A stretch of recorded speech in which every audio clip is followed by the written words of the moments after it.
ஐயோ, பூனை வந்துருச்சு, ஓடுங்க என்று கத்திக்கிட்டே 3 எலிகளும் சிதறி ஓடின.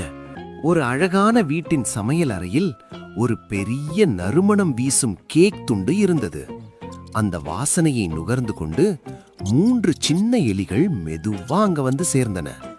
ஆஹா, இன்னைக்கு நமக்கு ராஜ விருந்துதான் போல என்று சந்தோஷமா குதிச்சுக்கிட்டே அந்த கேக்கை ருசிக்க ஆரம்பிச்சன. அந்த நேரத்துல தான் திடீர்னு மியாவ் என்று ஒரு சத்தம். ஒரு பெரிய பூனை மெதுவா நடந்து வந்து நின்றது.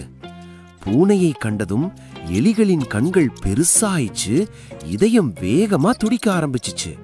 ஐயோ, பூனை வந்துருச்சு, ஓடுங்க என்று கத்திக்கிட்டே 3 எலிகளும் சிதறி ஓடின. 2 எலிகள் சின்ன சின்ன கால்களால வேகமா ஓடி வலைக்குள் போயிட்டன. ஆனா அந்த 3வது எலி அங்க இருந்த காலி பாட்டிலுக்குள்ள நுழைஞ்சிடுச்சு.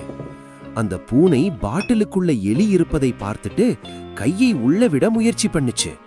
பாட்டிலை பட்டி பார்த்தது, உருட்டி பார்த்தது, சுற்றி சுற்றி பார்த்தது.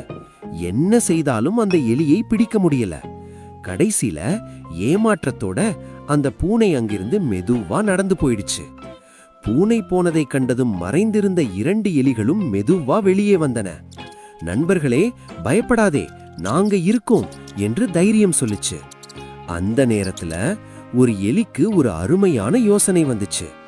அது பாட்டிலின் வாய்க்கு மேல ஏறி நின்னு தன்னுடைய நீண்ட வாலை மெதுவா பாட்டிலுக்குள்ள தொங்க விட்டது. உள்ளே இருந்த எலி அந்த வாலை கெட்டியாக பிடிச்சுக்கிட்டது. மேலே இருந்த எலி தன்னுடைய முழு பலத்தையும் பயன்படுத்தி நண்பனை மேலே இழுத்தது. எலி பாட்டிலிலிருந்து வெளியே வந்துடுச்சு. 3 எலிகளும் சந்தோஷத்துல குதிச்சு துள்ளி குதித்தன. அந்த நேரத்தில் மீண்டும் அந்த பூனை வந்தது. அதை பார்த்ததும் 3 எலிகளும் வேகமா ஓடி தங்களோட வலைக்குள் போய் மறைஞ்சிட்டன. நண்பர்களே, இந்த கதையிலிருந்து நாம என்ன கத்துக்கிறோம் தெரியுமா? ஒன்றுபட்டால் உண்டு வாழ்வு.